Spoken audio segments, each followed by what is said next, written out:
नमस्कार, मी प्रसन्न जोशी. लक्षवेधीमध्ये आपल्या सगळ्यांचं स्वागत. कोपर्डीचं अतिशय नृशंस निर्घृण बलात्कार प्रकरण घडल्यानंतर समाजामध्ये त्याच्या विविध प्रकारे प्रतिक्रिया आल्या. खास करून एका विशिष्ट समाजातून असलेला बळी लक्षात घेता त्याच्याही पडसाद उमटले. महाराष्ट्रात आपल्याला कल्पना आहे, मराठा समाजाचे मोर्चे निघतायत. औरंगाबाद असेल, मराठवाड्यातले अन्य भाग असतील, याही ठिकाणाहून मोर्चे निघतायत.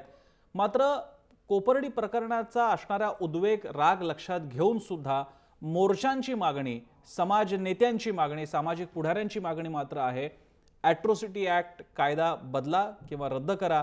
आणि त्याच्याही पुढे जाऊन मराठा आरक्षणाचा सुद्धा मुद्दा आहे. आरक्षणाचा मुद्दा बाजूला ठेवूयात, पण ॲट्रॉसिटीचा पुनर्विचार करण्याची भूमिका जोर पकडू लागलेली आहे. राज ठाकरेंनी काही दिवसांपूर्वी विधान केलं होतं की जर का असा विरोध होत असेल तर त्याचा विचार करायला हवा. ते कमी म्हणून की काय, राष्ट्रवादीचे नेते शरद पवार यांनी सुद्धा जाहीरपणे असं म्हटलं की जर का मोर्चे निघत असतील, महिला त्यात सहभागी होत असतील तर कायदा रद्द जरी करता आला नाही तरी पुनर्विचार, फेरबदल त्यामध्ये व्हावेत. असं होत असताना हा विचार का पुढे येतोय?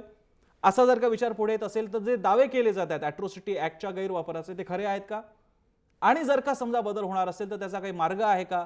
असा जर का बदल होणार असेल तर दलित समाज त्याचं स्वागत करेल का? असे अनेक मुद्दे घेऊन आपण ही चर्चा आज आयोजित केलेली आहे. कोणते मुद्दे घेऊन अधिक टोक आणणार आहोत आपण या चर्चेला पाहूयात. ॲट्रॉसिटी कायद्यात बदल करण्याची गरज आहे का? ॲट्रॉसिटी रद्द करण्यासाठी कोपर्डीचा वापर केला जातोय का काही विशिष्ट घटकांकडून?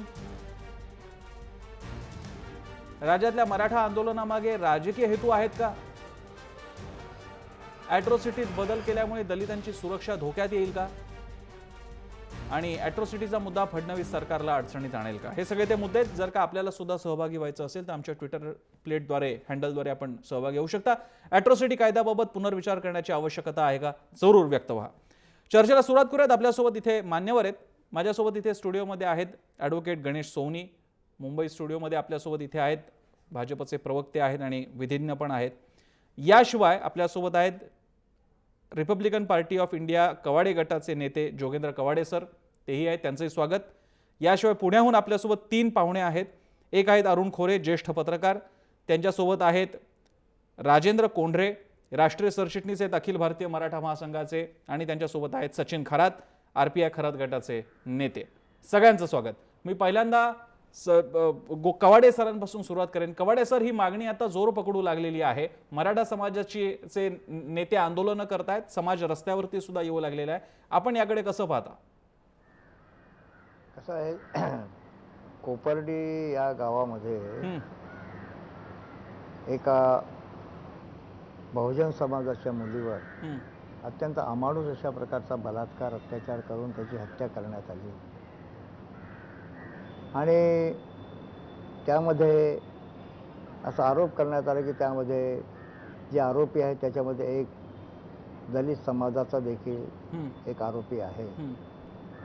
कोपर्डीला हा जो प्रकार जेव्हा घडला, अशा भयानक प्रकार घडला, बिभत्स प्रकार घडला, तेव्हा सर्वात जास्त या कोपर्डी शाळकरी मुलीवरील बलात्कार आणि अत्याचाराच्या संदर्भामध्ये पहिल्यांदा आंदोलन जर कोणी केलं असेल तर राज्यातील आंबेडकरी जनतेने केलं, राज्यातील रिपब्लिकन जनतेने केलं.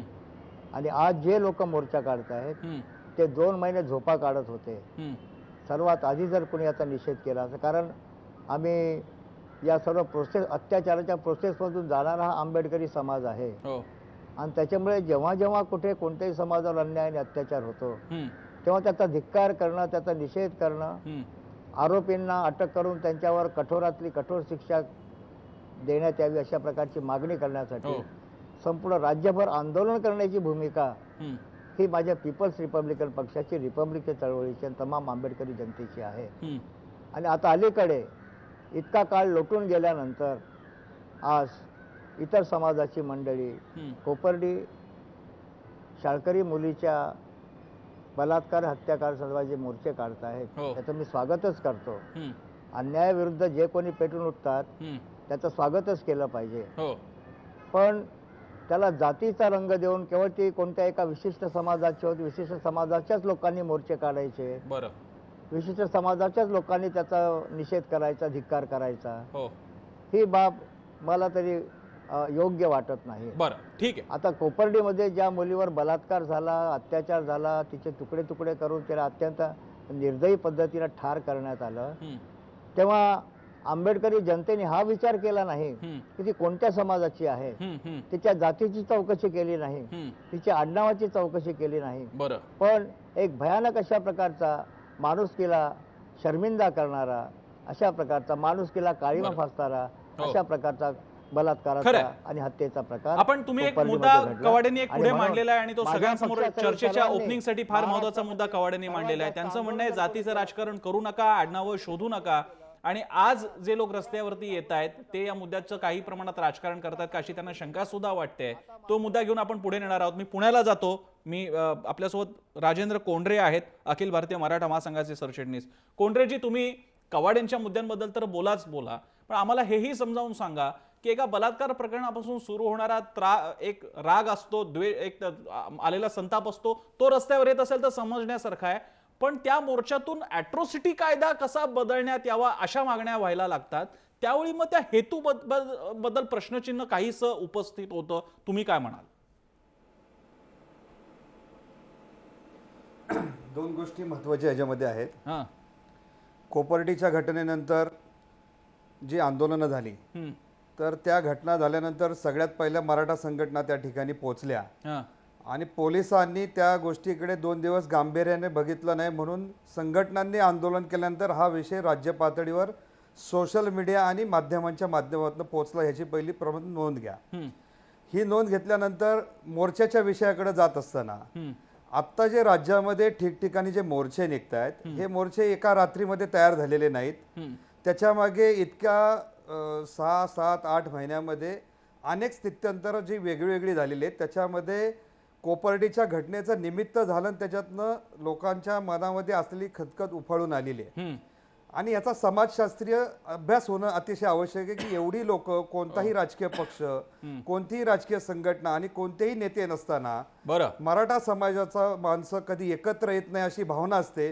पण अशा वेळेस शाळेतल्या मुलीपासून तर आबालवृद्धापर्यंत लोक का एकत्र येतात, याविषयी काल शरद पवार साहेबांनी, मागे राज ठाकरेंनी जे चिंतन केलेलं आहे, तर ती चिंतन दखल घेण्यायोग्य आहे आणि त्याच्या मागची भूमिका समजून घेतली पाहिजे. ह्या मोर्चामध्ये कोपर्डीच्या अत्याचाराचा निषेध तर आहेतच आहे, परंतु दलित अत्याचार प्रतिबंधक कायद्याचा जो गैरवापर ठिकठिकाणी होत आहे त्याच्याविषयी सुद्धा त्या ठिकाणी राग व्यक्त होतोय, हे निश्चित मान्य करावं लागेल. तिसरी गोष्ट, मराठा आरक्षणाचा मुद्दा ह्या सरकारने सुद्धा त्या प्रमाणामध्ये सोडवलेला नाही. प्रत्येक जण कोर्टात आणि आयोगाकडे पाठवतोय आणि मग समाजामध्ये, विशेषतः मराठवाड्यामध्ये कोणत्याही प्रकारचा विकास त्या भागामध्ये झालेला नसल्यामुळं आज मराठा समाजातला जो तरुण वर्ग आहे त्याला बेरोजगारीने त्रासलेलं आहे.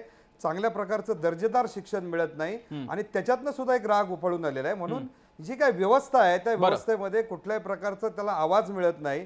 तो आवाज आतापर्यंत दबला गेला होता आणि तो ह्या मोर्चाच्या माध्यमातून तो राग व्यक्त करण्यासाठी तो त्या ठिकाणी आलेला आहे. आणि त्याच्यातला एक पार्ट फक्त दलित अत्याचार कायदा प्रतिबंधक रद्द करा अशी मागणी नाहीये, तर त्याचा जो गैरवापर आहे तो गैरवापर कुठेतरी निश्चितपणे थांबला पाहिजे, ही भूमिका समस्त मराठा समाजाची आहे. ठीक आहे. मी खोरे सरांकडे मुद्दामून शेवटी जाणार आहे, एक समग्र त्याचं विश्लेषणाचं एक भूमिका समोर यायला. आपले मित्र खरात यांच्याकडे जाण्यापूर्वी मी स्टुडिओमध्ये येतो. आपल्यासोबत ॲडव्होकेट गणेश सोनी आहेत. गणेश सोनीजी, या मागण्यांकडे भाजप कसं बघतंय? कारण शेवटी प्रतिसाद भाजपला सरकार म्हणून द्यायचा आहे आणि एक कायदेतज्ञ म्हणून तुम्ही जो सारखा मुद्दा उपस्थित होतोय, गैरवापर केला जातोय, कारण तुम्हाला पहिल्यांदा ज्याच्यावरती आरोप होतो त्याला हे सिद्ध करायचं की तो दोषी होता की नाही, जामीन तुम्हाला मिळत नाही. त्यामुळे त्यांच्या या जो दावा आहे त्यामध्ये तथ्य आहे का? याच्यामध्ये एक लक्षात घ्या की 1988 आलेला हा कायदा आहे. या कायद्यामध्ये कलम 18 मध्ये मुळातच अशी तरतूद आहे की ज्या व्यक्तीविरुद्ध ॲट्रॉसिटीचा गुन्हा दाखल होईल त्या व्यक्तीला अन्य गुन्ह्यांमध्ये जो अटकपूर्व जामीन, अँटिसिपेटरी बेल आम्ही ज्याला म्हणतो, ते जे प्रावधान उपलब्ध आहे ते या कायद्यामध्ये प्रावधान उपलब्ध नाही. त्यामुळे गुन्हा दाखल झाला की सरसकट अटक असं जवळपास कित्येक वर्ष होत होतं. परंतु नंतर जेव्हा असं लक्षात आलं की फिर्यादीमध्येच मुळात काही त्रुटी आहेत, हेतू पुरस्सर एखाद्या व्यक्तीला गवलं जात आहे, तेव्हा ही उच्च न्यायालय आणि सर्वोच्च न्यायालय अशा आरोपींच्या मदतीला आली. आणि मग जरी कायद्यामध्ये स्टॅट्युटरी प्रोव्हिजन जरी कलम 18 खाली असली आणि जामीन देता येत नाही अटकपूर्व, तरी देखील हायकोर्टाने आणि सर्वोच्च न्यायालयाने बऱ्याच केसेसमध्ये अटकपूर्व जामीन दिलेला ही वस्तुस्थिती. आणि ही जी काही आज ओरड जी होते आहे की गैरवापर होतोय तर केवळ तोंडी वाफा करण्यात अर्थ नाही. तुम्ही स्टॅटिस्टिक्स आणा, स्टॅटिस्टिक्स संख्याशास्त्रानुसार तुम्ही सांगा की कुठे कुठे अतिरेक झाला, कुठे चुकीच्या तऱ्हेचे गुन्हे दाखल केलेत वगैरे वगैरे. आणि जर काही संशोधन त्याच्यामध्ये हवं असेल तर त्याच्यामध्ये ॲट द मोस्ट आपण एक इनबिल्ट प्रोव्हिजन ज्याला आपण इंग्रजीमध्ये म्हणतो की जर या कायद्याचा गैरवापर करून जर कोण फिर्याद देत असेल तर ते खोटी फिर्याद दिल्याबद्दल अशा व्यक्तीविरुद्ध स्वतंत्र गुन्हा नंतर जेव्हा खटल्याचा निकाल लागेल आणि तो आरोपी जेव्हा सन्मानाने मुक्त होईल, सुटला जाईल, तेव्हा खोटी फिर्याद देणाऱ्या व्यक्तीबद्दल गुन्हा दाखल होऊ शकतो. ज्याला मॅलिशियस प्रॉसिक्युशन आपण जे म्हणतो हे केलेलं आहे. अशी एक इनबिल्ट प्रोव्हिजन जी मुळात IPC मध्ये उपलब्ध आहेच देखील, परंतु या कायद्यामध्ये ती प्रोव्हिजन उपलब्ध नाही. त्यामुळे हा एक त्याच्यामध्ये एक वाया मीडिया निघू शकतो. ठीक आहे, मी सचिन खरात यांच्याकडे जातो. सचिन खरात, या सगळ्या प्रकरणामध्ये जसा एका विशिष्ट समाजातला तरुण अतिशय आक्रमक आहे तसा रिपब्लिकन चळवळीतलाही तरुण आक्रमक आहे. त्यांचं म्हणणं आहे की अशा या कायद्याला हात लावता कामा नये. तुम्ही कशा प्रकारे बघताय? एक समज असा आहे किंवा एक दावा असा केला जातो की या कायद्याचा पुनर्विचार करण्यात यावा किंवा याच्यात तरतुदी बदलण्यात तरी याव्यात, कारण याचा गैरवापर होतोय. राज ठाकरेंनी वक्तव्य केलं होतं की अॅट्रॉसिटी कायदा रद्द करा, आणि पवार साहेबांनी वक्तव्य असं केले औरंगाबादमध्ये की जो मोर्चा निघतोय त्या मोर्चाचा जनादर जो आहे त्याचा त्या जनादरच्या आवाजाचा आदर करावा शासनाने, असं त्यांनी मागणी केली. परंतु त्या मागणीचं महाराष्ट्रामध्ये एक वेगळं रूप घेत आहे आणि दलित सवर्णामध्ये मराठा समाजामध्ये कशी भांडणं पेटतील, एक विचारपूर्वकरित्या या महाराष्ट्रामध्ये कोणतरी RSS नावाची एक संघटना खेळी करत आहे. कोपर्डी प्रकरण घडल्यानंतर दलित समाजाने नव्हे तर RPI चळवळीने, आंबेडकरी चळवळीने त्या निषेध केलेला आहे. स्वतः माझ्या कार्यकर्त्यांनी मुख्यमंत्र्यांची कोपर्डी प्रकरणात आरोपींना फाशी शिक्षा व्हावी म्हणून कोपर्डी प्रकरणामध्ये मुख्यमंत्र्यांची सभा उधळली. सांगायचं प्रश्न असा आहे की अॅट्रॉसिटी बद्दल, अॅट्रॉसिटी एकतर महाराष्ट्रामध्ये जर आमची तर मागणी की श्वेतपत्रिका जाहीर करा, अॅट्रॉसिटी लागूच करत नाही. मला हसू आज येते की इथं चर्चा होती की अॅट्रॉसिटीची पुनर्विचार करावा. अॅट्रॉसिटीज या महाराष्ट्रामध्ये नव्हे तर भारत सरकारमध्ये लागू होत नाही, हा तर आमचा महाराष्ट्र सरकार आणि केंद्र सरकारवर आरोप आहे. दुसरी गोष्ट, अॅट्रॉसिटीचा गैरवापर जर होत असेल तर ती शत्रुपत्रिका काढा की अॅट्रॉसिटीचा किती गैरवापर होतोय, याचाही आम्ही निषेध करतो. परंतु जातीयतेचं जे मराठा वर्सेस दलित राजकारण जे महाराष्ट्रामध्ये चालले, या कृत्याचा आम्ही जाहीर निषेध करतो. एक तर राज ठाकरेंना मराठा मतदान पाहिजे असं महाराष्ट्रामध्ये दिसते, त्याच रोडनी मुंबईवरून येत असताना सचिन, पण तुमच्या शेजारी बसलेले आहेत सचिन तुमच्या बाजूला जे कोंढरे बसलेले आहेत, श्रीयुत कोंढरे बसलेले आहेत, ते काय RSSशी संबंधित नाहीये. मराठा महासंघ खूप जुनी संघटना आहे, त्याचे ते पदाधिकारी आहेत. ते सुद्धा म्हणतात की याचा जाच आम्हाला होतो. आता त्यांना सुद्धा काय RSSने फूस लावली असं तुमचा दावा आहे का? आमचा दावा आहे की जर अॅट्रॉसिटीवर जर तुम्ही बोलत असता रद्द करा तर त्यांना आम्ही फूस लावी म्हणणारच. कारण एक तर त्यांची मागणी, आता ते शेजारी असताना मला बोलले की आमची मागणी अॅट्रॉसिटी रद्द करण्याची नाही, पुनर्विचार करण्याची आहे. आमची तीच मागणी. पुनर्विचार करत असताना एक तर अंमलबजावणी किती झाली ह्याची पहिली तुम्ही चर्चा घडली पाहिजे ना. अंमलबजावणीच होत नाही. 99% केंद्र सरकार आणि राज्य सरकारचा रेशो म्हणतो संसदेमध्ये की अॅट्रॉसिटीची अंमलबजावणी प्रभावपणे होत नाही, आणि त्याची तरतूद करण्यासाठी अॅट्रॉसिटी कायदा, पॉवरफुल कायदा, कडक कायदा अंमलबजावणी करण्यासाठी आम्ही संसदेत मागणी करतो की ते बिल उलट मांडावं. पण म्हणजे सचिन खरा, तुम्ही सचिन म्हणजे आहे तो कायदा अधिक कडकपणे त्याची अंमलबजावणी व्हावी असं तुमचं म्हणणं आहे, बरोबर?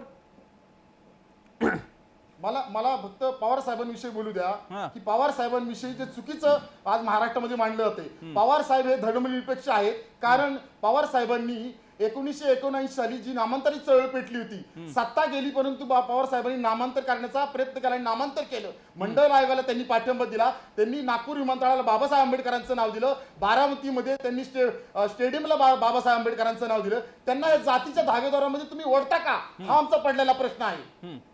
नाही सचिन खरात, कोणी ओढायचं कारण नाहीये. त्यांनी जेव्हा असा एखादा नेता म्हणतो की असे हे मोर्चे निघतायत त्याची दखल घेतली जावी. आता जर का मोर्चे अॅट्रॉसिटीमध्ये बदल करण्यासाठी निघत असतील आणि जेव्हा पवार साहेब म्हणतात की ह्या मोर्चांची दखल घ्या, याचाच अर्थ त्यांच्या मागण्यांची दखल घ्या असाच होतो सचिन. त्यामुळे म्हणजे समज चुकीचा असेल तर तुम्हीच सांगा. तुमचं म्हणणं की शरद पवारांना खेचू नका, पण शरद पवार स्वतः त्या मोर्चांना एक प्रकारे जर का म्हणत असतील की त्यांची दखल घ्या, तर मुद्दा जोडण्याचा सरळ सरळ दिसतंय की शरद पवार सुद्धा असंच म्हणतायत की या त्यांच्या मागणीकडे दखल घ्या. त्यांची मागणी कोणती आहे? अॅट्रॉसिटी कायद्यामधल्या बदलाची.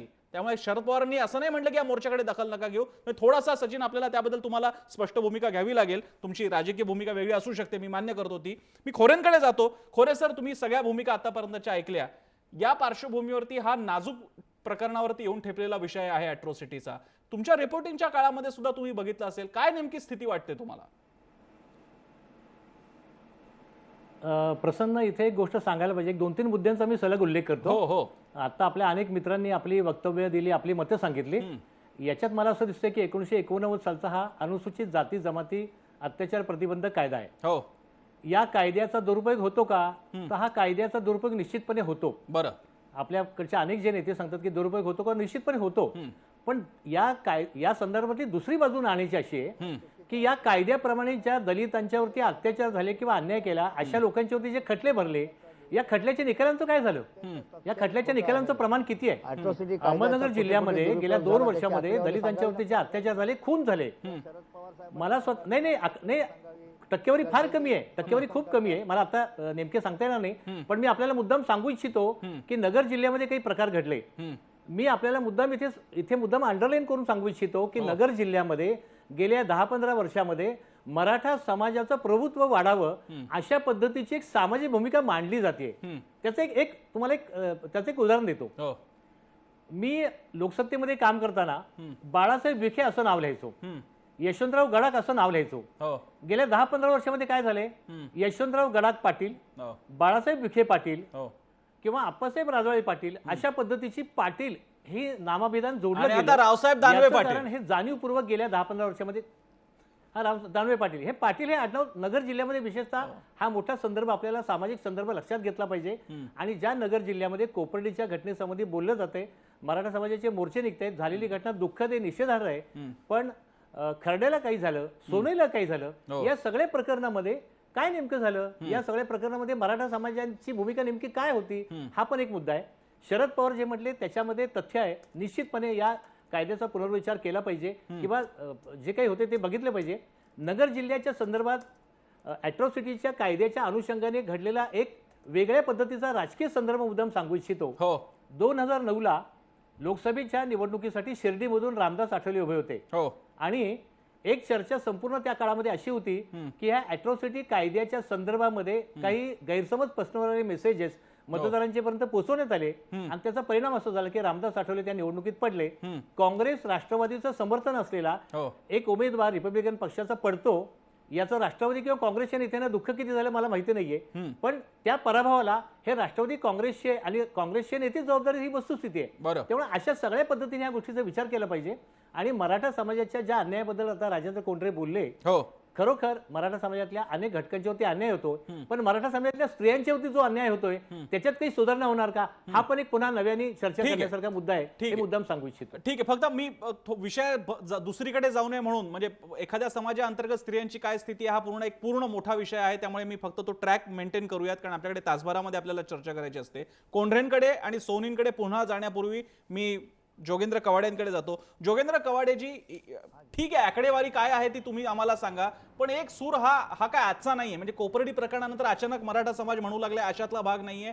फार आधीपासून याबद्दल बोलणं सुरू झालेलं आहे. टेक्सास गायकवाड सारखे पुण्यामधले एक रिपब्लिकन कार्यकर्त्यांनी तर अॅट्रॉसिटीवरती नाटक सुद्धा बनवलं होतं, ज्याच्यामध्ये सुद्धा त्यांनी या वादाचा परामर्श घेतलेला आहे. मला तुम्ही सांगा कवाडेजी की या कायद्यामध्ये ज्या थेट काही तरतुदी आहेत, आरोप केल्यानंतर थेट त्या व्यक्तीला अटक होते, जामीन मिळत नाही आणि त्या व्यक्तीवरती जबाबदारी आहे की आपल्याकडनं ती चूक झाली होती का नाही, अशा सगळ्या गोष्टींमुळे या कायद्याला अधिक जाचक स्वरूप आलंय का आणि ते तसंच राहावं असं तुम्हाला वाटतं का? अॅट्रॉसिटी कायद्याचा कठोरपणे वापर व्हावा. अॅट्रॉसिटी कायदा हा कोणावर अन्याय करण्यासाठी नाही आहे, कोणावर अत्याचार करण्यासाठी नाही आहे. हा उपेक्षित दलित यांचं आदिवासीयांचं संरक्षण करणारा कायदा आहे. आलं का लक्षात? आणि जेव्हा जेव्हा दलित कवाडेजी, सरकारी क्षेत्रामध्ये राजकारण्यांना याचे फटके बसलेले आहेत. सरकारी खात्यामध्ये अशा अनेक गोष्टी घडलेल्या आहेत की ज्या त्याची काही आकडेवारी समोर येत नाही, पण कर्मचाऱ्याकडनं किंवा अधिकाऱ्याकडनं दोन्हीकडनं एकमेकांना सरळ सांगितलं जातं की अमुक काही नाही झालं तर मी तुमच्यावरती दाखल करेन. हे असे चर्चेला आहेत मुद्दे, म्हणजे आपल्याला कधीतरी तोंड फोडावं लागेल. असे किती लोक आहेत? तुम्ही अपवादांना तुम्ही हे धरणार आहात का? आणि हा अॅट्रॉसिटीचा कायदा फक्त महाराष्ट्राकरता नाही आहे खोले सन्मान्य जोशी साहेब, प्रसन्नाजी, हा संपूर्ण देशाचा कायदा आहे. आलं का लक्षात? नाही मग कवाडेजी मला सांगा, कवाडेजी जर का या कायद्याचा गैरवापर होत नसेल तर अख्ख्या मराठा समाजाला रस्त्यावरती एवढ्या मोठ्या संख्येने एका कायद्याच्या विरोधात बोलावं असं का वाटतं? या एकाच कायद्याच्या विरोधात अख्खा मराठा नाही, समाज कसा काय कारण असेल? त्यांना ज्यांना दलितांवर अत्याचार करायची सवय झालेली आहे, तो त्यांचा छंद झालेला आहे, तो त्यांचा हव्यास झालेला आहे आणि या राज्यातील देशातील दलितांनी आमच्या पायाखालीच असलं पाहिजे, आमच्या बरोबरीचं कामा नये. आणि जर तुम्ही आलात तर आम्ही तुम्हाला तुमची जागा दाखवून दिल्याशिवाय राहणार नाही. या अत्यंत नीच अशा जातीवादी प्रवृत्तीतून दलितांवर जाणीवपूर्वक अत्याचार केले जातात, त्यांचे पुतळे फोडले जातात, झेंडे फाडले जातात, महिलांवर बलात्कार केले जातात. मला एक गोष्ट सांगा प्रसन्नाजी, तुम्ही हो. खायरलांजीमध्ये भोतमांगे परिवाराच्या भोतमांगेची पत्नी सुरेखाबाईवर बलात्कार करून ठार करण्यात आलं, प्रियंकावर बलात्कार करून अत्याचार करण्यात आला हो. आणि तिला मारून टाकण्यात आलं. तेव्हा कोण गेलं होतं त्या ठिकाणी? संपूर्ण महाराष्ट्रामध्ये मोर्चे निघालेत. हो. आरोप, आम्ही कोणत्या समाज अत्याचार दोष दिला नव्हता. आरोपींवर कारवाई करा, आरोपींवर अटक करा, आरोपींना फाशीची शिक्षा द्या, हो. ही मागणी त्यावेळेस केली होती. तेव्हा कुठे गेली होती सर्व मंडळी? ही मंडळी का असं म्हणत नाही? मग आमचे सन्मान्य ज्येष्ठ नेते, देशाचे नेते, ज्यांचा आम्ही फार सन्मान करतो, पुरोगामी चळवळीत समर्थन करणारे लोक, आमचे शरद पवार साहेब असतील किंवा इतर मंडळी जी असतील, ते ज्या अर्थी असं म्हणते की पुनर्विचार केला पाहिजे, हो. तर अत्याचार झाला पाहिजे यासाठी झाला पाहिजे का? म्हणजे हा अॅट्रॉसिटी कायदा हटवायचा बरं. म्हणजे जातीयवादी शक्तींना दलितांवर अत्याचार करण्याचं खुलं लायसन्स द्यायचं का? खुलं परमिट द्यायचं का? तुम्ही अत्याचार थांबवा ना. तेव्हा खैरलांजी मध्ये अत्याचार झाला तेव्हा का नाही शरद पवार साहेब गेलेत? का नाही तुमचा तो विनायक मेटे कवाडेजी माफ करा, पण तुम्ही ज्या म्हणताय म्हणजे जणू काही हा कायदा जर का बाजूला केला. नगर जिल्ह्यामध्येच अनेक ठिकाणी दलितांवर दिवसाढवळे अत्याचार होतात, कापले जातात, मारले जातात, तेव्हा कोणी जात नाही. काल परवा शेजारच्या मुंबईला, नव्या मुंबईमध्ये नेरूळ या ठिकाणी स्वप्नील सोनवणे नावाच्या एका 16 वर्षाच्या मुलाला ऑनर किलिंगच्या नावाखाली पोलिसांच्या देखत त्याला ठार करण्यात आलं, आईबापाच्या देखत त्याला ठार करण्यात आलं, केवळ दलित असल्यामुळे, बौद्ध असल्यामुळे. तेव्हा का राज ठाकरे त्या ठिकाणी गेले नाहीत? तेव्हा शरद पवारांना का पाना फुटला नाही? आमचं म्हणणं आहे. प्रश्न हा निर्माण होतो की पवार साहेबांचं म्हणणं जे आहे याचा पुनर्विचार झाला पाहिजे. मला एक गोष्ट सांगा की अत्याचार तुम्ही थांबवा ना, म्हणजे कायद्याची गरज पडणार नाही ना. तुम्ही तुमच्या समाजाला का समजावत नाही? या राज्यातील एकही जिल्हा असा नाही की ज्या जिल्ह्यामध्ये दलितांच्या कत्तली होत नाही, अत्याचार होत नाही, बलात्कार होत नाही, मारहाण केली जात नाही, विटंबना केली जात नाही, असा या महाराष्ट्रातला एकही जिल्हा अपवादात्मक नाही आहे. अशा परिस्थितीमध्ये ही अत्याचार करणारी मंडळी कोण आहे? ज्यांना अत्याचार करण्याची मुभा पाहिजे आहे, मी कोंढरेजी येतो तुमच्याकडे. सामाजिक अस्तित्व स्थापित करायचं आहे, ज्यांना अत्याचार करण्याचं लायसन्स पाहिजे आहे, अशीच मंडळी अत्याचार विरोधी कायदा रद्द करण्याची मागणी करतात. काल परवा डॉक्टर बाबासाहेब आंबेडकरांची 125वी जयंती साजरी करण्यात आली. तेव्हा दिल्लीच्या केंद्र सरकारने हा अॅट्रॉसिटीचा कायदा जो आहे हा अधिक जास्त कठोर करण्यासाठी त्याच्यामध्ये अनेक प्रकारच्या सुधारणा केल्या आहेत, अनेक प्रकारच्या सुधारणा केल्या आहेत. आणखी त्याला कोणती सुधारणा पाहिजे आहे? उलट अत्याचार करणाऱ्या किती लोकांनी खोटे अत्याचारी केले आहेत ते सांगा ना. अॅट्रॉसिटीचे खोटे गुन्हे किती लोक दाखल केले त्याची आकडेवारी सांगा. कवाडेजी मी येतो आपल्याकडे, मला वेळ सगळ्यांना द्यावा लागेल. कवाडेजी मी थोडं थांबवतो तुम्हाला, मी तुमच्याकडे परत येतो, मी नक्की परत येतो. मी कोंढरेंकडे जातो. कोंढरेजी तुम्हाला जे काही म्हणायचंय ते जरूर म्हणा, फक्त हे पण सांगा कवाडे असतील किंवा बाकीचे आरपीआयचे नेते असतील, कार्यकर्ते असतील, त्यांची ही भीती निराधार आहे का की आमच्यावरती अत्याचार झालेले आहेत आणि हा कायदा हे एकमेव आमच्या हातात काहीतरी एक ढाल आहे की ज्याच्यामुळे थोडेफार आम्ही वाचतो, नाहीतर अत्याचार आजही थांबलेले नाहीयेत, असा त्यांचा दावा आहे. माझं या माध्यमातनं सरकारला आणि दलित जनतेला आणि सर्वांनाच एक आव्हान आहे की दलित अत्याचार प्रतिबंधक कायद्याचा जर पुनर्विचार करायचा तर आपण संयुक्त तपासणी मोहीम घेऊ राज्यामध्ये. पहिली गोष्ट, बरं, आज मराठ्यांना दलितांवर अत्याचार करायचं लायसनची पद्धतची भाषा कवाडे सर वापरतात ती अत्यंत चुकीची आहे. आज राज्याच्या सबंध लोकसंख्येच्या प्रमाणामध्ये 32-33% असलेला मराठा समाज जर तो प्रत्यक्ष जातीवादी पद्धतीने वागला असता तर ह्या महाराष्ट्रातलं सामाजिक जे अभिसरण आहे ते तुम्हाला आज दिसलं नसतं. तुम्ही विठ्ठलरामजी शिंदे यांच्या कार्याचा आणि नाही माझं कवाडे सर मला बोलू द्या, मी दुरुस्त करू आपण. म्हणून मी महागाई मराठा समाजाच्या वतीने एकच भूमिका आतापर्यंत मांडलेली आहे की या राज्यामध्ये कोणत्याही आरोपीला कोणत्याही प्रकारचा जात आणि धर्म नसतो आणि मुलगी कोणत्याही जातीची आणि धर्माची असली तिच्यावर अन्याय अत्याचार झाला बरोबर आहे. तर तेवढ्याच ताकदीने लोकांनी सर्व समाजाच्या लोकांनी उतरलं पाहिजे. पण कवाडे सर, मी तुम्हाला खैरलाजींची आठवण करून देतो. मराठा सेवा संघाचे पुरुषोत्तम खेडेकर आणि त्यांचे पदाधिकारी त्या ठिकाणी गेलेले होते. त्या ठिकाणी अत्याचार करणारे मराठा समाजातले नव्हते, परंतु त्या घटनेचा आम्ही निषेध केला. परंतु खैरलाजी नंतर संबंध राज्यात आंदोलन झालं होतं, दलित समाजाच्या भावना पेटल्या होत्या, सिंहगड एक्सप्रेस जाळली गेली होती आणि सरकारला त्या गांभीर्याची नोंद घ्यावी लागली. त्याच पद्धतीने कोपर्डीच्या घटनेमध्ये जर मराठा समाजाला जर असं वाटत असेल की आपल्या मुलीवर अत्याचार झाला, त्याची भावना सरकारने गांभीर्याने घेतली नाही, मुख्यमंत्री उशिरा पोचले, बाकीचे राजकीय नेते उशिरा पोचले, त्या राज्याचे जिल्ह्याचे पालकमंत्री उशिरा पोचले, हार घेत त्या ठिकाणी गेले, मग त्यावेळेस समाजामध्ये अशी भावना तयार होते की आमच्या मुलीवर अत्याचार झाला तर आम्ही का नाही उठणार.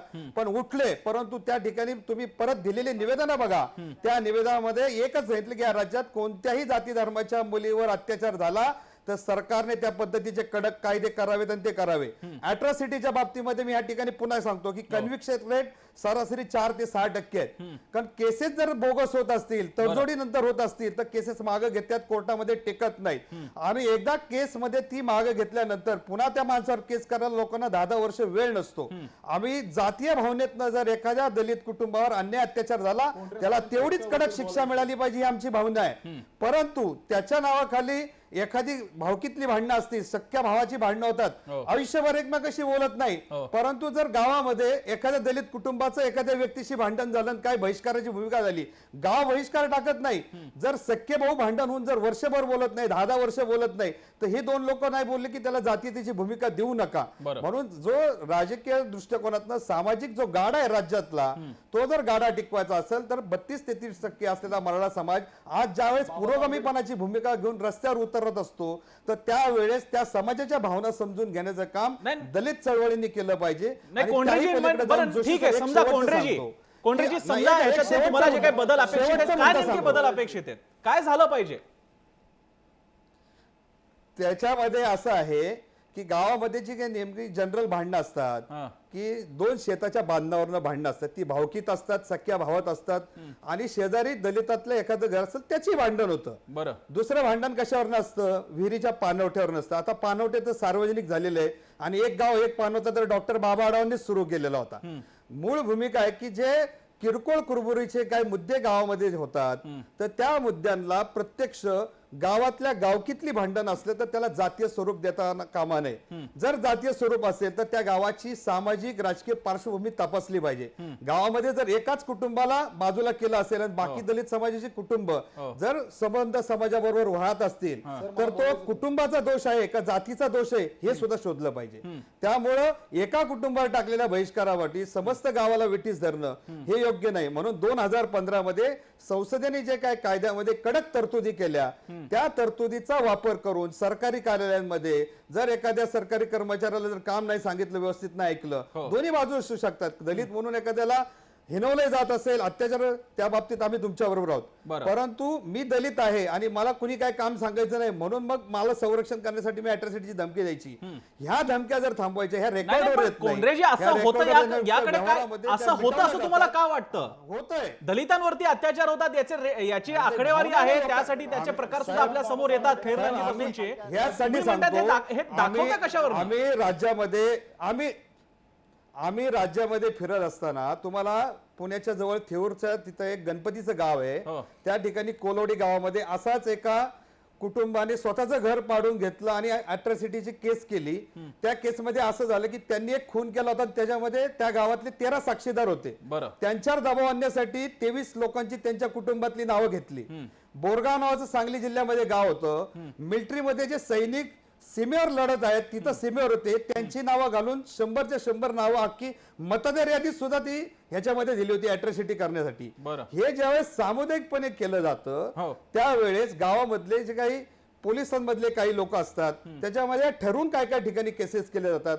अशा एक ना अनेक संदर्भ त्याला मध्ये आहे आणि म्हणून मला कवाडे सरांना या ठिकाणी आवाहन करायचंय की आपण दोघं मिळून, सर्व संघटना मिळून ह्याचा एक अभ्यास करू. राज्यामध्ये जाऊ दे ना, गावागावामध्ये 4 बाजू तुमच्या चांगल्या असतील, 4 आमच्या पण असतील, 4 तुमच्या वाईट असतील, 4 आमच्या असतील, परंतु ह्या महाराष्ट्रामध्ये फक्त ज्या 59 आणि 47 जाती ज्या आदिवासी प्रवर्गातल्या आहेत त्याच्यामधले विशिष्ट समुदाय सुटले तर बाकी कुणी अॅट्रॉसिटी करत नाही.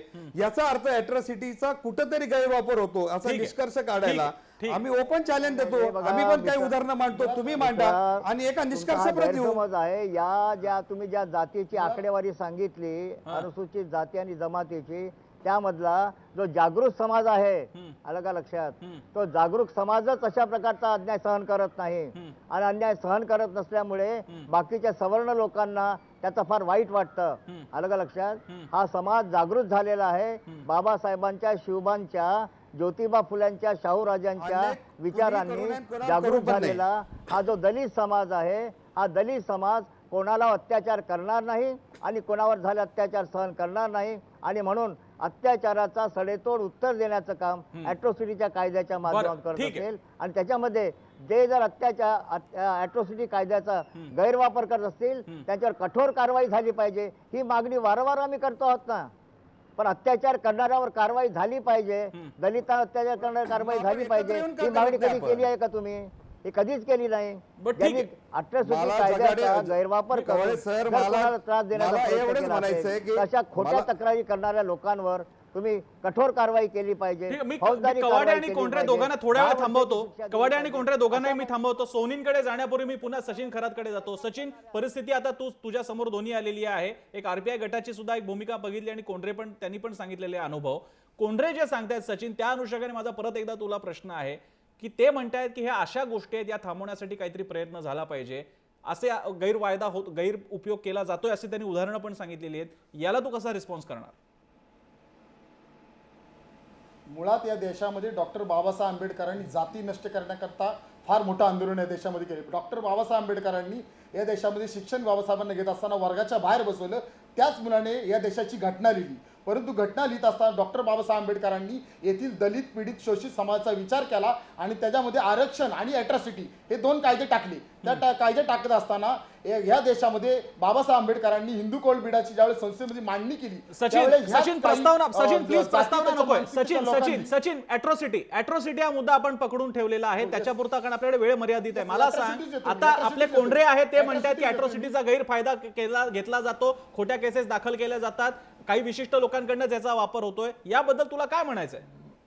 कोंढरे साहेबांना मी सांगू इच्छितो परवा दिवशी उस्मानाबाद जिल्ह्यामध्ये रुक्मिणी ओवाळ ज्या गावच्या सरपंच आहेत कळंब तालुक्यामध्ये, त्यांना झेंडावंदन करू दिले नाही आणि त्यांना मारहाण करण्यात आली. त्यांना अक्षरशः बांगड्या त्यांच्या फोडण्यात आल्या आणि त्या दुसऱ्या दिवशी उस्मानाबाद जिल्ह्यात एसपीच्या कार्यालयासमोर मी स्वतः आंदोलन केलं आणि तिथे एसपी सुद्धा भेटायला आले नाही आणि म्हणले अॅट्रॉसिटीचा आम्ही विचार करू, एक समिती नेमली. आजही अॅट्रॉसिटी दाखल केली नाही. आजच त्या मॅडमचा मला दुपारी फोन आला होता. नेमकं काय अॅट्रॉसिटी दाखल होत नाही ह्याचा तुम्ही काय विचार करता का नाही? आणि मुळात कोणत्याही जातीचा जर प्रश्न असेल तर कोणत्याही जातीचा प्रश्न आणि अन्याय आम्ही स्वतः खपून देणार नाही, कारण या देशामध्ये आम्हाला असमानता मान्य नाही. ठीक आहे. मी खोरेंकडे पुन्हा एकदा शेवटी जाण्यापूर्वी पुन्हा एकदा सोनींकडे येतो. सोनीजी, हे सगळं होतं आता या दोन्हीकडनं मागण्या येत आहेत. एक कोंढरेंनी मुद्दा मांडलेला आहे की जॉईंट कमिटी बसवा, त्याच्यामध्ये दोन्ही समाजातली माणसं असू द्यात आणि त्याच्यामध्ये काय असेल अॅट्रॉसिटीचं नेमकं काय होतंय त्याबद्दल एक परिशीलन समिती असू शकते. पुन्हा एकदा चेक करूया अॅट्रॉसिटीची काय गरज आहे, त्यात काय बदल हवेत का, याला शासन रिस्पॉन्ड कसं करणार? पूर्वी जेव्हा मकोका कायदा जेव्हा आला, मकोका कायद्याचा गैरवापर होतोय आणि खूपच मोठ्या प्रमाणावरती लोकांना गोवलं जाते अशी जेव्हा ओरड झाली तेव्हाच्या शासनाने, तेव्हा सेना भाजपचं सरकार होतं, तेव्हा मकोकाची रिव्ह्यू कमिटी नेमलेली होती. अशा स्वरूपाची एक रिव्ह्यू कमिटी नेमून सुद्धा ह्या प्रकरणावरती एक आपल्याला काही संशोधन करता येऊ शकतं. दुसरी गोष्ट, जोगेंद्रजी गोवाळांची जी म्हणणं जे आहे की खरोखर अॅट्रॉसिटी कायदा हा एकमेव आता संरक्षित ढाल आहे. दुर्दैवाने 70 वर्ष स्वातंत्र्य मिळून देखील अद्यापही दलित समाज हा भेदनीय किंवा व्हल्नरेबल आहे, ही दुर्दैवानी वस्तुस्थिती आहे. आणि माझं म्हणणं असं की जर कोपर्डीमधली जी बलात्कारी आणि ज्या दुर्दैवी मुलीचा खून झाला, ती जर मुलगी ही दलित समाजाची असती तर अॅट्रॉसिटीज ऍक्ट रद्द व्हावा अशी मागणी आता 2 महिन्यापासून झाली असती का? नाही. त्यामुळे ह्या ज्या अॅट्रॉसिटीज ऍक्ट कायदा रद्द करा किंवा काही जण म्हणतात रद्द करा, काही म्हणतात संशोधन करा, डायल्यूट करा वगैरे, ही केवळ राजकीय हेतूने झालेली आहे. आणि आरक्षणाचा संबंध आणि हा कायदा फेरबदला संबंध याचा बिलकुल संबंध लावता कामा नये. कालचा जो मेळावा जो होता तो आरक्षण निगडीत होता त्याच्यामध्ये पूरक ही अशी मागणी आलेली आहे. त्यामुळे त्या गोष्टी दोन्ही डिलिंक केलेल्या पाहिजेत बरं आणि अशा तऱ्हेचं संशोधन करून त्याच्यामध्ये नक्की मधला रस्ता काढता येईल. आणि ही घटना घडल्यानंतर माननीय मुख्यमंत्री तिथे गेले, त्यांनी फास्ट ट्रॅक कोर्टाच्या स्थापनेची घोषणा देखील केलेली आहे.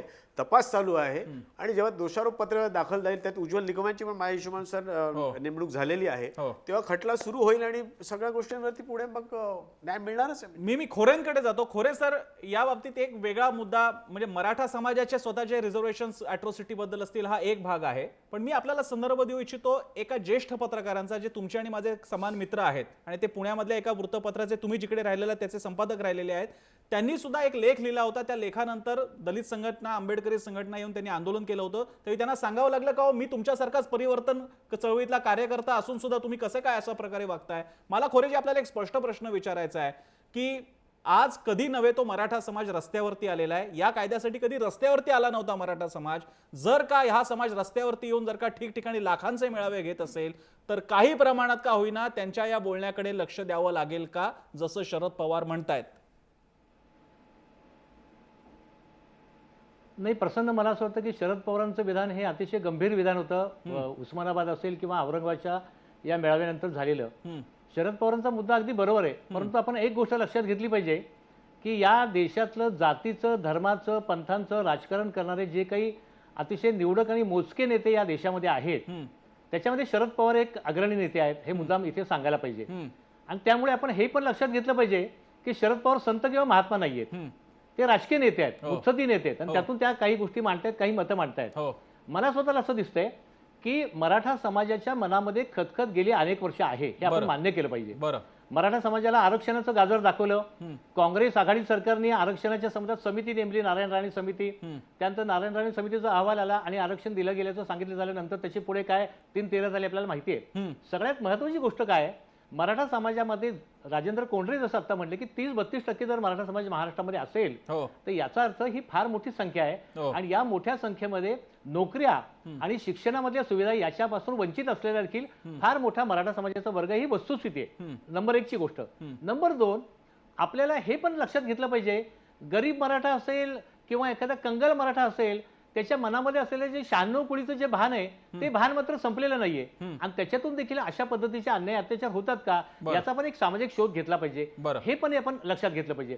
तिसरी गोष्ट, राजेंद्र कोंढरेजी म्हटले ती मला अतिशय महत्वाची गोष्ट वाटते, ज्याचा विचार खरं म्हणजे सचिन खरात असेल, कवाडी सर असतील, यांच्यासारखे जे सगळे रिपब्लिकन पक्षाचे नेते, दलित समाजाचे मोठे नेते आहेत, यांनी विचार करायला पाहिजे की एक सामाजिक तपासणी किंवा सामाजिक सर्वेक्षण करा आपण या सगळ्या गोष्टींचं.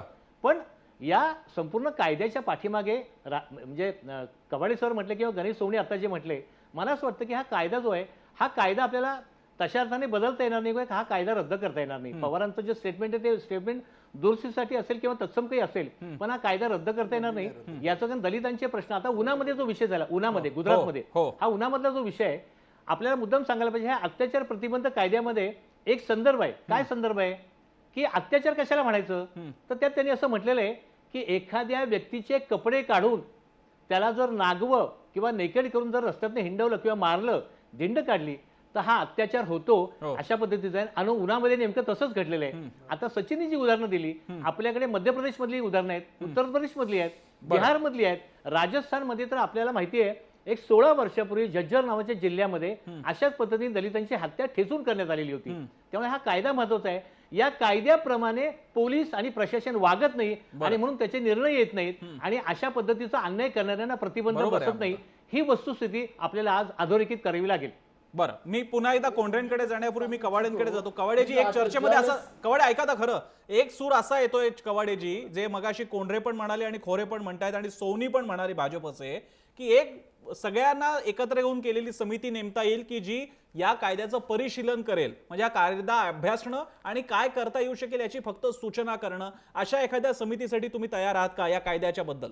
नाही, प्रसून कायद्याची समीक्षा करण्याच्या ऐवजी काल परवा 14 एप्रिल 2016 रोजी ज्या पद्धतीनं डॉक्टर बाबासाहेब आंबेडकरांच्या 125व्या जयंतीच्या निमित्तानं संपूर्ण देशात आणि जगात बाबासाहेबांची जयंती साजरी झाली, ठीक आहे. त्यानंतर केंद्र सरकारने हा ॲट्रॉसिटी कायदा जो होता, हा ॲट्रॉसिटी कायदा आणखी त्याच्यामध्ये सुधारणा करून त्याला आणखी जास्त कठोर केला. का कठोर केला? कारण शरद पवारांच्या देशामध्ये, कोंढरेंच्या देशामध्ये, इतर जातीयवाद्यांच्या देशामध्ये दलितांना न्याय मिळत नाही, सुरक्षितता मिळत नाही, अत्याचार होणं काही थांबत नाही. आणि म्हणून हा अत्याचार प्रतिबंधक कायदा, दलितांवरचा, आदिवासींवरचे होणारे अत्याचार थांबवण्यासाठी हा कायदा आणखी जास्त कडक केंद्र सरकारने केलेला आहे. आणि हा फक्त महाराष्ट्रात नाही आहे ना कायदा, हा संपूर्ण देशाचा कायदा आहे. This is law of the land, हा देशाचा कायदा आहे. आणि त्याच्यामुळे याच्यामध्ये जर तुम्हाला सुचला तर शरद पवार साहेब तर लोकसभेत आहेत ना, राज्यसभेत आहेत ना, सरकार सोबत आहेत, सरकारच्या बाहेर आहेत. त्यांनी विचार करायला पाहिजे ना. ते आमचे नेते आहेत, महाराष्ट्राचे नेते आहेत, देशाचे नेते आहेत. त्यांनी या संदर्भात गंभीरपणे विचार करायला पाहिजे. आणि अत्याचार होणार नाहीत ही भूमिका का घेत नाही?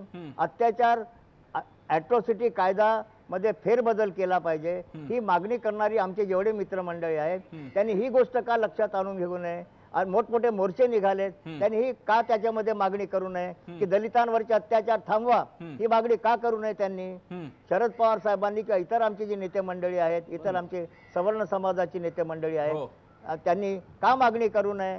त्या प्रकारचे अत्याचार थांबले कवाडेची मागणी करण्यापेक्षा त्यांनी समर्थन कोणीच कधी केलं नाहीये, कोंढरे पण करत नाहीये समर्थन. महाराष्ट्राचे, देशाचे नेते शरद पवार साहेबांच्या अध्यक्षतेखाली अशा प्रकारची समिती आपण तयार करा आणि महाराष्ट्राचं सर्वेक्षण करा. हा बोला कोंढरेजी, बोला, पूर्ण करा मुद्दा. मी पुन्हा एकदा एक अधोरेखित करतो या ठिकाणी. मोर्चाचा संदर्भ देऊन कवाडे सर जे म्हटले त्या पद्धतीने मी ह्या राज्यामधल्या सर्व संघटना, सर्व नेत्यांना आम्ही गेले 15 दिवस एकच आवाहन करतोय की राज्यामध्ये कोणत्याही जाती धर्माच्या मुलीवर अन्याय अत्याचार झाला तर त्याला कोणत्या आरोपींनी केला त्याला पाठीशी न घालता ती माता भगिनी आपल्या घरातली मुलगी समजून शिवरायांचा आणि बाबासाहेबांचा आणि ह्या देशातल्या महापुरुषांचा विचार आदर्श लक्षात घेऊन कोणताही आरोपी पाठीशी घालायचा नाही ही भूमिका तुम्ही आणि आम्ही जर आपण ठेवली तर बरेचसे वाट टळू शकतील. नंबर 1. नंबर 2, ज्या पीडित कुटुंबावर अन्याय होतो त्याला सर्वतोपरी सहकार्य करणं, तिथल्या सामाजिक संस्थांचा कोणी पाठीशी घातलाय सांगा ना. दलितांवर अत्याचार करणाऱ्या लोकांना पाठीशी घालणाऱ्या नावं सांगून देतो मी, महाराष्ट्राची लिस्ट सांगून देतो. दलितांवर मला बोलू द्या ना आता. मला कवाडे सर मला बोलू द्या. कवाडे सर मला बोलू द्या. मला बोलू द्या. तर माझं बोला ना तुम्ही. कोंढरे बोला, पूर्ण करा. झाल्यावर बोला. माझं बोलणं पूर्ण करू द्या. मी हेच सांगतोय की कुणीही पाठीशी घालू नये याचा अर्थ तुम्हाला बोललाय असा अर्थ होत नाही. आरोपींना कुणीही पाठीशी घालू नये, या राज्यातल्या कुणी घालू नये हे सांगणं चुकीचं आहे का? मग हे जर आम्ही सांगत असू तर तो कुठला चुकीचा संदेश जात नाही. कोंढरेजी पण कवाड्यांचं म्हणणं असं होत नाहीये. कोंढरेजी, कवाड्यांचं उलट म्हणणं आहे, त्यांचं म्हणणं आहे की असं होत नाहीये. आज तुम्ही जरी अशी भूमिका घेत असाल ज्याचं स्वागत आहे, जाहीरपणे स्वागत आहे कोंढरेजी, पण असं प्रत्यक्षात होत नाही असं रिपब्लिकन पक्षातल्या कार्यकर्त्यांना पण वाटतं. रामदास आठवले सुद्धा आज त्यांनी पेपरमध्ये आलेले त्यांचंही तेच म्हणणं आहे आणि कवाडे पण तेच म्हणतात. कोंढरेजी, कोपर्डी प्रकरणामध्ये आठवले साहेब आणि प्रकाश आंबेडकर साहेब तिथं भेटीला गेले. भेटीला जात असताना त्यांना अडवलं आणि सांगितलं की तुम्ही इथे भेटायला जाऊ नका. बरोबर, ते गेले भेटायला. त्यामुळे संभाजी ब्रिगेडचे पुरुषोत्तम खेडेकर ज्यावेळेस गेले त्यांचं आम्ही अभिनंदन करतो आणि आम्ही जात असताना सांगितलं आम्हाला भेटू नका. म्हणजे हे कोणतरी खेळ काहीतरी जाणून बुजून मराठा आणि सवर्ण वाद पेटवतोय. कोंढरे, हा वाद आम्हालाही पेटवायचा नाही. कोंढरे याबद्दल तुम्हाला बोलावं लागेल. हा सचिनने सांगितलेला मुद्दा खरा आहे की ज्यावेळी रिपब्लिकन नेते जाण्याचा प्रयत्न करत होते तेव्हा त्यांना अडवण्यात आलं. मग हा मुद्दा म्हणून दुही पसरवण्याचे प्रकार का होत होते आणि हे सगळं नेमकं नगर जिल्ह्यात का होतं? बोलतो बोला कोंढरे. हा, कोपर्डीमध्ये जी घटना झाली त्याच्या मागे एक खरड्याचा प्रकरणाचा संदर्भ होता. खरड्याच्या प्रकरणामध्ये संबंध माध्यमांनी आणि वर्तमानपत्रांनी मराठा समाजाला झोडपलं, परंतु ते कुटुंबातलेच निघले. कोपर्डीच्या घटनेमध्ये काय झालं की त्या परिसरामध्ये काहीतरी 2 ते 3 अॅट्रॉसिटीच्या घटना झाल्या होत्या. बरं. आणि त्या भागातले जे नागरिक आहेत ते अॅट्रॉसिटीच्या कायद्यामुळे त्रस्त झालेले लोक होते. ऐका मला बोलू द्या. खरंच त्यानंतर ही जी घटना झाली त्या ठिकाणी जाऊन दिलं गेलं नाही. तर तिथल्या स्थानिक लोकांची अशी भूमिका होती की ज्या पद्धतीने दलित मुलीच्यावर अन्याय झाल्यानंतर हे नेते जातात त्या पद्धतीने तेवढे स्पीडने ते आले नाही. ऐका 2 मिनिटं मला बोलू द्या. खरंच साहेब मला बोलू द्या. माझं पूर्ण करू. सचिन त्यांना बोलू द्या. पहिले आंबेडकर बोला. मी स्वतः प्रकाश आंबेडकर पुण्यामध्ये प्रकाश आंबेडकर साहेब आले होते. मी त्यांच्याशी समक्ष स्वतः फोनवर गेलो. मी फोनवर बोललो की त्यांना त्या ठिकाणी जाण्यासाठी स्थानिक लोकांनी विरोध केला होता, त्याच्यातून समाजामध्ये चुकीचा संदेश जाईल एक सामाजिक कार्यकर्ता म्हणून मला निश्चित वाटलं. मी स्वतः बाळासाहेब आंबेडकर साहेबांशी बोललो, ते नेमके त्या दिवशी म्हटलं आपण सगळे मिळून एकत्र जाऊ, हे मी त्यांच्याशी बोललो होतो. परंतु ते उन्हाला दलित एक अत्याचार झाला होता त्या ठिकाणी, त्यामुळे ते उन्हाला गेल्यामुळं पुढे आमची ही प्रक्रिया थांबली. परंतु माझं ह्या ठिकाणी पुन्हा एक आव्हान आहे की जर अशी स्थानिक पातळीवरची जी परिस्थिती एखाद्या वेळेस निर्माण होते, तर त्या स्थानिक पातळीवरचं जे काही निर्माण झालेलं आंदोलन असेल तर ते किती वाढवायचं आणि त्याला जे काही मर्यादा पसरवण्यामध्ये कुणाचा दलित आणि मराठा द्वेष करण्याचा जर हेतू असेल तर तो हेतू आम्ही कदापि एक समाज म्हणून आम्ही ते साध्य होऊ देणार नाही. आणि म्हणून मराठा समाज म्हणून आमची निश्चितपणे ह्या पुढची अशीच भूमिका राहणार आहे. ठीक आहे. आपल्यासोबत विद्याताई चव्हाण आहेत, राष्ट्रवादी काँग्रेसच्या आमदार. कोंढरेजी विद्या चव्हाण आहेत आपल्यासोबत, राष्ट्रवादी काँग्रेसच्या आमदार आहेत. विद्याताई, आपण चर्चा करतोय अॅट्रॉसिटी बद्दल. पवार साहेबांनी परवाच विधान केलेलं आहे की या अशा मोठ्या समूहाचं जर का लोक रस्त्यावरती येत असेल तर त्यांचं म्हणणं ऐकलं पाहिजे. अॅट्रॉसिटी बद्दल राष्ट्रवादीची काय भूमिका आहे नेमकी?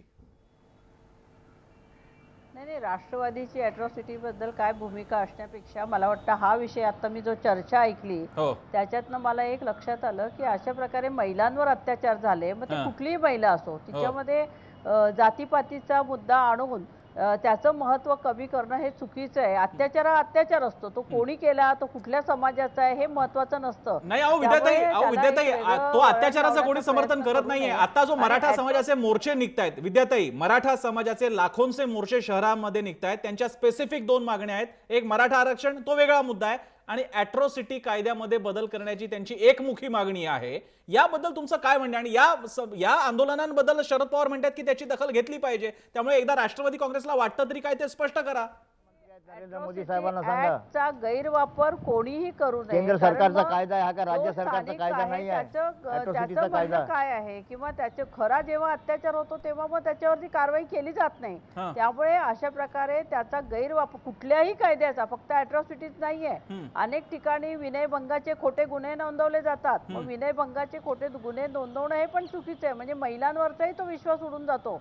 अॅट्रॉसिटीज ऍक्टचा गैरवापर करणं हे सर्वत्र चुकीचं आहे. म्हणजे व्यक्ती म्हणून प्रत्येकाने हा विचार केला पाहिजे की माझ्या खोट्या बोलण्यामुळे दुसऱ्या व्यक्तीला त्रास होतोय आणि अशा प्रकारे कुठल्याही कायद्याचा गैरवापर करणं किंवा त्याचा गैरउपयोग करून घेणं हे चुकीचं आहे. त्यामुळे प्रत्येकाला ते जज ठरवू शकतो की कुठे त्याचा गैरवापर झाला आणि कुठे चुकीचं आहे. अनेक ठिकाणी पोलिसांनाही कळतं की कोण खोटं बोलतंय आणि कोण खरं बोलतंय. मी कवाड्यांकडे येतो, विद्याताई, मी कवाड्यांकडे येतो. कवाड्याची एका नाजूक प्रश्न मला विचारावा लागणार आहे आपल्याला.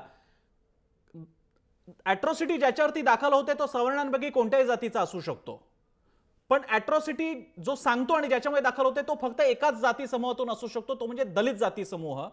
त्यामुळे जेव्हा असा एक आरोप होतोय की अॅट्रॉसिटीचा गैरफायदा घेण्यात येतो, त्यावेळी तिकडे कोण आरोप करताय हा माणूस स्पेसिफिक बघावाच लागतो. त्यामुळे मला एक अतिशय नाजूक पण तेवढा जबाबदार प्रश्न मला विचारावाच लागणार आहे कवाडेजी. अॅट्रॉसिटीचा कायद्याचा गैरफायदा घेतला जातो, वापर होतो, असं इकडच्या मान्यवरांचं म्हणणं आहे. मग त्या विद्याताई सारखे आमदार असतील किंवा कोंढरेंसारखे एका महत्वाच्या संघटनांचे नेते असतील, या आरोपाबद्दल तुम्हाला काही मान्य आहे की नाही? नाही, मी मगाशी सांगितलं प्रसूनजी आपल्याला, अॅट्रॉसिटी कायद्याची निर्मिती झाली ती दलितांना अत्याचारापासून संरक्षण देण्यासाठी, आदिवासी समाजाला अत्याचारापासून संरक्षण देण्यासाठी. आमच्या देशातील किंवा महाराष्ट्रातील वरिष्ठ समाजाची, सवर्ण समाजाची मानसिकता जी आहे, त्यांच्या मेंदूमधून अजून जातीवादाचे जंतू काही मेले नाहीत.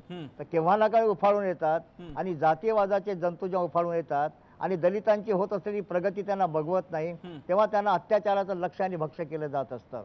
आता अत्याचार करणारा कोण आहे हा मराठा असायचा भाग नाही आहे, कोणी असू शकतो ना सवर्ण. आलं का लक्षात?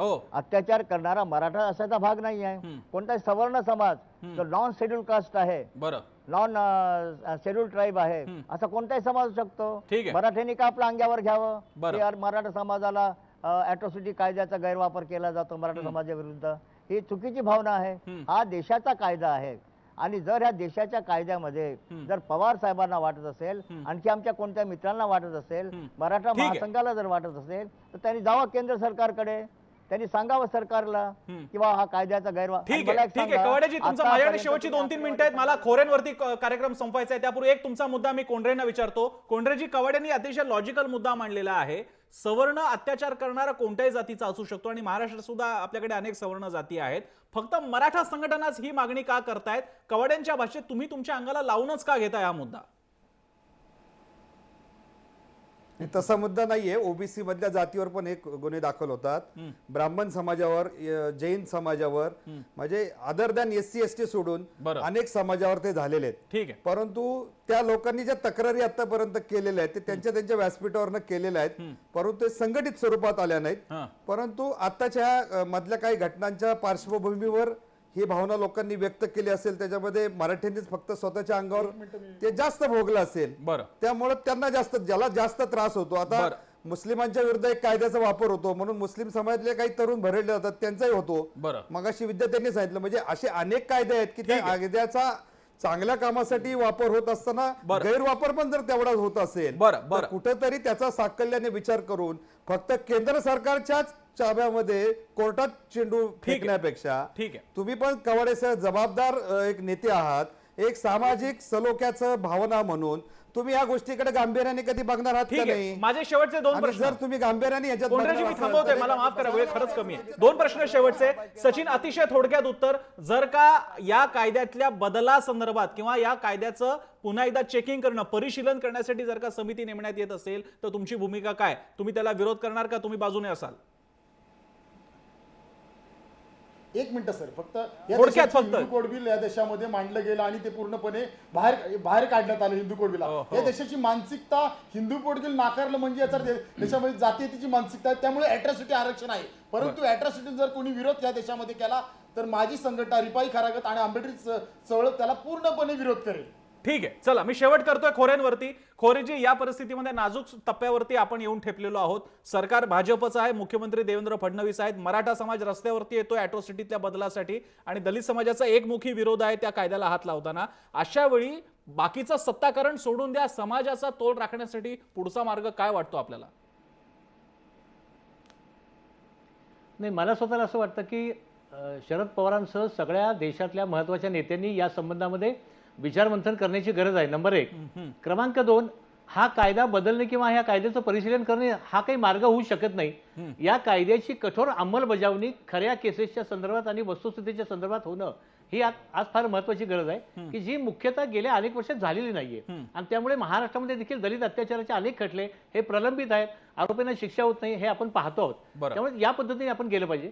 आणि तिसरी महत्वाची गोष्ट, निवडणुका जवळ आल्यानंतर जेव्हा या पद्धतीचं एक वातावरण निर्माण होतं तेव्हा काळजी घेतली पाहिजे. आपल्या राजकीय नेत्यांनी, सामाजिक संघटनांच्या नेत्यांनी निवडणुकीचं राजकारण हाच अजेंडा समोर ठेवून समाजाचे भलभलते प्रश्न समोर आणून काहीतरी प्रक्षोभक, काहीतरी वेगळ्या प्रकारचं विसंवादाचं वातावरण निर्माण करणं बरोबर नाही. आणि त्या दिशेने संवादाची म्हणजे खोरेजी, तुम्हाला असं म्हणायचंय, खोरेजी एक शेवटचा प्रश्न, पवार साहेबांनी या सगळ्या प्रकरणामध्ये या अशा मोर्चांचं महत्व लक्षात घेतलं पाहिजे, असं विधान नको करायला हवं होतं असं तुम्हाला म्हणायचंय? नाही, असं अजिबात नाही, असं माझं म्हणणं नाही. माझं म्हणणं की शरद पवारांसारखा नेता आपल्या सामाजिक राजकीय संदर्भात जे काही भाष्य करतो ते बघितल्यानंतर मला वाटत नाही असं स्टेटमेंट त्यांनी करायला नको होतं असं मी म्हणणार नाही. दॅट इज राईट, त्यांचा तो अधिकार आहे, ते बोलू शकतात. माझं फक्त म्हणणं एवढंच आहे की आता महापालिका निवडणुका तोंडावर आहेत, तेव्हा या सगळ्या गोष्टींचा संबंध राजकारणाच्या त्या एखाद्या कळीच्या मुद्द्यापर्यंत आपण आणू नये म्हणजे झालं. समाजातले प्रश्न खूप गंभीर आहेत, घनगंभीर प्रश्न आहेत, उन्हामध्ये आहे, मराठवाड्यामध्ये आहे, अनेक म्हणजे मराठा समाजाचे देखील प्रश्न नाहीत असं मी म्हणणार नाही. खूप मोठे प्रश्न आहेत, महिलांचे प्रश्न आहेत, उपजीविकेचे प्रश्न आहेत, नोकऱ्यांचे प्रश्न आहेत, हे सगळे प्रश्न आहेत. पण हे सगळे प्रश्न करताना आपण अधिक संवेदनशीलतेने आणि सामाजिक बांधिलकी ठेवून काम करावं हीच मला वाटतं भूमिका आपण घेतली पाहिजे. खोरेंच्या मुद्द्याच्या पलीकडे काही वेगळी शेवट करण्याचं कारण नाहीये, हाच मुद्दा आहे आणि त्याचे त्या दृष्टीने सलोखा राहावा अशीच अपेक्षा आपण सगळ्यांनी व्यक्त करूयात. सध्या तरी मराठा समाजाचा जो उत्स्फूर्त मोर्चा येतोय, त्यांच्या काही मागण्या आहेत, काही भूमिका आहेत, ती समजून घेतली पाहिजे, तो राग समजून घेतला पाहिजे आणि असं आठवले सुद्धा म्हणालेले आहेत. पण त्याच वेळी या रागाचं, या उद्रेकाचं रूपांतर कुठल्या तरी राजकारणासाठी होऊ नये याची जबाबदारी या मोर्चेकऱ्यांनी सुद्धा घेतली पाहिजे. तुमचा राग अस्सल आहे, त्याचा कोणी वापर करू देऊ नका, एवढी मात्र अपेक्षा एक सजग समाज म्हणून आपण बाळगायला काहीच हरकत नाही. चर्चेच्या शेवटी आपण लोकांना विचारलं होतं की अॅट्रॉसिटी कायद्याच्या संदर्भात पुनर्विचार करण्याची आवश्यकता आहे का, त्यावेळी तुम्ही काय त्याला उत्तर दिलेले आपण स्क्रीनवरती पाहू शकता. आमच्या स्क्रीनवरती तुम्ही बघू शकता काय कौल आलेला आहे. 89% लोकांना वाटतंय की असा पुनर्विचार करण्याची आवश्यकता आहे. याचे विचार करायला हवा. कुठलाही कायदा हे एक प्रकारचं इन्स्ट्रुमेंट असतं, एक यंत्र असतं, त्याच्याद्वारे काही सिस्टीम राबवली जाते. ते यंत्र आणि ती व्यवस्था नेमकी कशी याचं परिशीलन होण्याची मागणी करण्यात काहीच वेगळा भाग नाहीये. तो अतिशय टोकाचा संवेदनशीलचा भाग जर का कोणी एका घटकाने केला की आम्ही याला हातच लावू देणार नाही, तर त्याची रिॲक्शन सुद्धा तेवढीच तीव्र असेल. या दोघांचा मध्यम मार्ग लवकरात लवकर सुटावा अशी अपेक्षा बाळगूयात. या चर्चेसाठी आपल्याला कवाडे सर, तुम्ही, कोंढरे सर, सचिन खरात, विद्याताई चव्हाण आणि त्याचप्रमाणे अरुण खोरे आणि गणेश सोनी यांनी वेळ दिला. सगळ्यांचे आभार. इथेच थांबूयात. पाहत राहा जय महाराष्ट्र.